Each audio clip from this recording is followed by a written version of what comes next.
Hello YouTube, Hiboman here, back with another Transformers Prime Deluxe Class toy from the Robots in Disguise line. This is actually the first Deluxe Class one that I picked up, opened, and got into, and it made me very, very excited for the line. This is Deluxe Class Ratchet. So the first thing I want to get out of the way is that for as many times as Ratchet appears in this vehicle mode in the show, this is as accurate as I could possibly want it. It looks like an ambulance, it's got a windshield, it's got silver bumper, paint on the roof, light bars. It doesn't have his little heartbeat symbol on the side here, but that's okay. And silver bumper in the back. Lots of little panel details and everything all over it. Very nice and striping there. And in terms of accuracy in the vehicle mode design, that's all I could really ask for. Considering he's mostly in his robot mode for the show. Now, if you saw there when I flipped him over, there is a little bit of cheating on this one. It looks like more of a shell former than it is, though, and we will get to that in the transformation. But you can see we have weapon storage in here for his two weapons, as well as the chest, which, if you know the character design, these are supposed to be his doors here. So they're just molded onto the chest instead of actually transforming from the side of the vehicle. Which does make sense. He would probably have to be a Voyager class like Bulkhead is in order for that to work, because they do get that whole panel shifting to make up body mass thing work on the first edition Deluxe class Voyager class Bulkhead, excuse me. But on him they had to do a little bit of cheating. But I do think it's worth it, and I will explain. If you just move these, what will be the feet, those panels out of the way, you will see his weapons just tab onto the sides of these panels here. There are the tabs. Here are his two scalpel weapons. He doesn't need them in robot mode.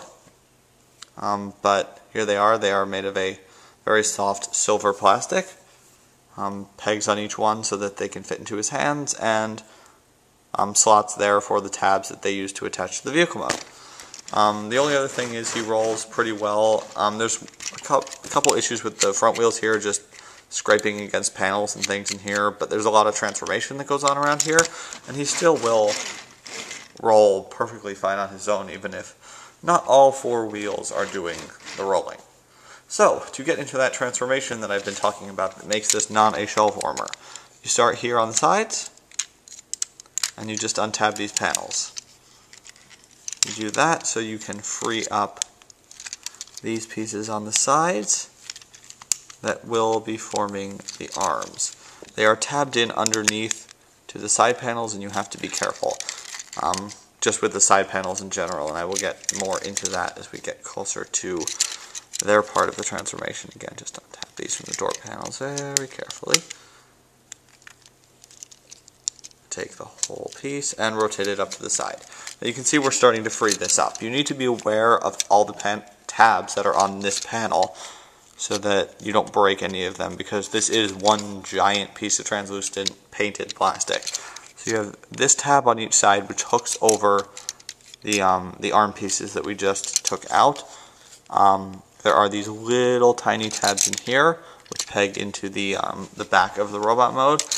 There are also tabs underneath the light bars here. If I free this up, I'll be able to show you, which are part of the painted roof here, but they're little ridges that clip in underneath the light bars.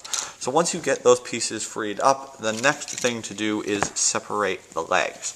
The best way to do that is just pull them apart. The only place they're tabbed together is up here in the hood of the ambulance. So you just unpeg that. They are held together very strongly, but you are not going to break any of these tabs because they're solid plastic. There's 3 in total, 1, 2, and 3. Once you get these separated, this is the tricky part. You have to navigate all these tabs around the side, and then take this whole piece and move it forward on a joint. Now it's tricky, and don't force it, but it will go. You just carefully finagle it back and forth, just like that. And you can see there's an arm here that will extend out on and rotate around this joint. So we'll do the same thing on the other side. Unpeg him. And again, just wiggle this. There's a tiny little tab, the smallest one on the whole toy, that locks that into place in the vehicle mode. So you get both of those down. Now before we finish moving those all the way, the next step is to take this leg piece and rotate it outwards. It only rotates this way and it will stop when you get it into the right position. Again, rotate this piece down. This helps elongate the legs without having any kind of sliding joint on there.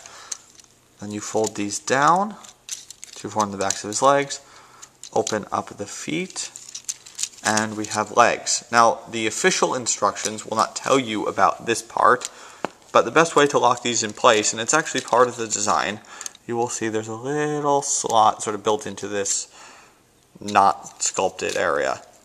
And there is a tab on the inside here. Now, this tab, which is farther back, is the one we use to store the weapons. So this tab is entirely for locking into the side of the leg, just like that. That reduces the ability of this thing to move around, and it keeps his foot firmly in place. So we do the same thing on the other side, just tab it in very securely, and that's it for the legs. For the arms, you're going to come around and pull his shoulders out, and they lock into place just like that. Do it again. Just like that. Flip out his wrists, and the other hand here. And then you're going to take these arm panels, close them over, and they will just tab together. The important thing is to get this tab into this slot, just like that. And that's one arm done.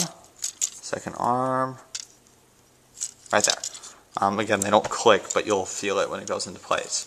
And now for the epic head reveal, and